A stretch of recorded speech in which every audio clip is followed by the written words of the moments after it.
ನಮಸ್ಕಾರ ದೇವರು. ಬೆಳಗ್ಗೆ ನಮ್ಮ ಫ್ರೆಂಡ್ ಫೋನ್ ಮಾಡಿ ಸ್ವಲ್ಪ ಕೆಲಸ ಇದೆ ಬ್ಯಾಂಕಲ್ಲಿ ಹೋಗ್ಬಿಟ್ಟು ಬರೋಣ, ಕಾರ್ ಎತ್ಕೊಂಬ ಅಂತ ಹೇಳಿದ್ರು. ಸೊ ಅದಕ್ಕೆ ಕಾರ್ ಎತ್ಕೊಂಡು ಅವ್ರ ಮನೆ ಹತ್ರ ಹೋಗಿ ಅವ್ರನ್ನ ಪಿಕ್ ಮಾಡ್ಕೊಂಡು ಸೀದಾ ಬ್ಯಾಂಕಿಗೆ ಹೊರಟ್ವಿ. ಇನ್ನು ಆ ಬ್ಯಾಂಕಲ್ಲಿ ಹೋಗಿ ಮಾತಾಡಿದ್ರೆ ಅಲ್ಲಿ ಒಬ್ಬ ನನ್ನ ಮಕ್ಳಿಗೂ ಕನ್ನಡ ಬರಲ್ಲ, ಎಲ್ಲ ಬರೀ ಹಿಂದಿ ಇಂಗ್ಲಿಷ್ ಅಂತಾರೆ. ಅದಕ್ಕೆ ನಮ್ಮ ಫ್ರೆಂಡ್ ಫುಲ್ ರಚಿಕೆದ್ಬಿಟ್ಟು ನೀವು ಕನ್ನಡ ಕಲಿಬೇಕು, ಇಲ್ಲಾಂದ್ರೆ ಇಲ್ಲಿಂದ ಫಸ್ಟ್ ಜಾಗ ಖಾಲಿ ಮಾಡಬೇಕು ಅಂತ ಡೈಲಾಗ್ ಬೇರೆ ಹೊಡೆದ್ರು. ಆದ್ರೆ ನಮ್ಮ ಫ್ರೆಂಡ್ ಹೇಳೋದ್ರಲ್ಲಿ ಒಂಥರ ನ್ಯಾಯ ಇದೆ, ಯಾಕೆಂದ್ರೆ ಅವ್ರು ಕೆಲಸ ಮಾಡ್ತಿರೋದು ಕರ್ನಾಟಕದಲ್ಲಿ, ಅವರು ಫಸ್ಟ್ ಕನ್ನಡ ಕಲಿಬೇಕು ಅಂತ ಕನ್ನಡದಲ್ಲೇ ವ್ಯವಹಾರ ಮಾಡಬೇಕು. ಆಮೇಲೆ ನಾನು ನಮ್ಮ ಫ್ರೆಂಡ್ಗೆ ಇದ್ರ ಬಗ್ಗೆ ಒಂದು ಹೋರಾಟನೇ ಮಾಡೋಣ ಬಿಡು ಅಂತ ಹೇಳಿದೆ.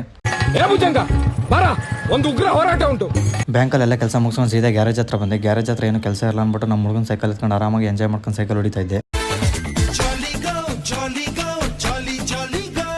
ಹಂಗೆ ಒಂದು ಬುಲೆಟ್ ಬೈಕ್ಗೆ ಸ್ಟಿಕ್ಕರ್ ಹಾಕ್ಸ್ಬೇಕಾಗಿತ್ತು. ಸೊ ಸ್ಟಿಕ್ಕರ್ ಹಾಕ್ಸ್ಕೊಂಬಂತ ಟ್ಯಾಂಕ್ ಬಿಚ್ಕೊಂಡು ಹೊರಟ್ರೆ ಆಚೆ ಫುಲ್ಲು ಜಾಮು.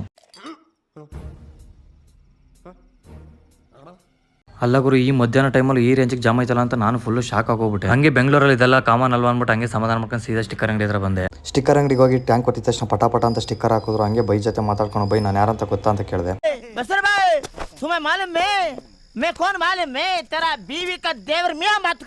ನಾನು ಕೇಳಿದ ಕ್ವಶನ್ಗೆ ನೀನು ಯಾರೋ ಗೊತ್ತಿಲ್ಲ ನನಗೆ ಅನ್ಬಿಟ್ಟು ಆ ಟ್ಯಾಂಕ್ ಕೈಗೆ ಬಿಟ್ಟು ನಡಿ ಇಲ್ಲಿಂದ ಅಂದ್ರು.